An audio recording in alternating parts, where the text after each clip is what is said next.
Bonjour Marco. Bonjour. Marco, tu es barman au bar Le Favori. C'est ça. Ensemble, on répond à la question de Céline. Elle a 28 ans et son chéri est fan de cocktails. Il aime bien s'exercer à faire des cocktails différents. Elle aimerait lui offrir un cadeau pour son anniversaire. Est-ce que il existe un nécessaire de barman?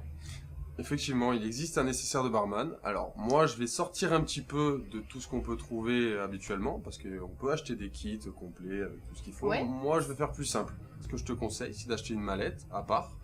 À l'intérieur, tu pourras y mettre un shaker, un bon couteau de cuisine, un couteau à dents, Adam? voilà, pour couper les citrons et tous les fruits. Ça suffit largement.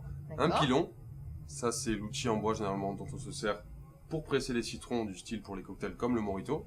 Voilà, Ouais. ça c'est très utile, c'est l'indispensable pour un barman. S'il n'y a pas de pilon, il n'y a pas de cocktail. Ah ouais. Une petite planche à découper. Oui.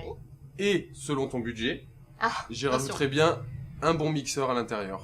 Voilà, donc Puis ça, la mallette, elle est géante là, Marco. la mallette, elle se transforme en sac à dos, je te l'accorde. Sinon, dans le commerce, est-ce qu'on trouve un kit tout fait On trouve des kits tout faits, mais je le déconseille. Généralement, il y a Pourquoi des instruments qui ne servent absolument à rien. Enfin, pour ma part, je ne me sers pas. Pour moi, Par exemple, qu'est-ce qui ne sert pas beaucoup? des petits doseurs. Voilà, un bon exemple qu'ils mettent souvent dans des kits, mais ça ne sert absolument pas. Un barman, au fil du temps, il apprend à servir à l'œil ou au feeling. Comme Et on dit oui, chez mais les là, Anglais. le souci, c'est que le chéri de Céline, il n'est pas professionnel, donc peut-être ça va Oui, lui mais permettre ce n'est pas de... un problème, parce que si elle achète un shaker, ça sera fourni avec. Donc, mais ne pas acheter de kit. Il vaut mieux acheter chaque instrument à part et le mettre dans une belle mallette achetée par tes soins. Et au niveau des verres, alors, est-ce qu'il y a des verres particuliers pour les cocktails? Est-ce qu'il y a un verre par cocktail ou...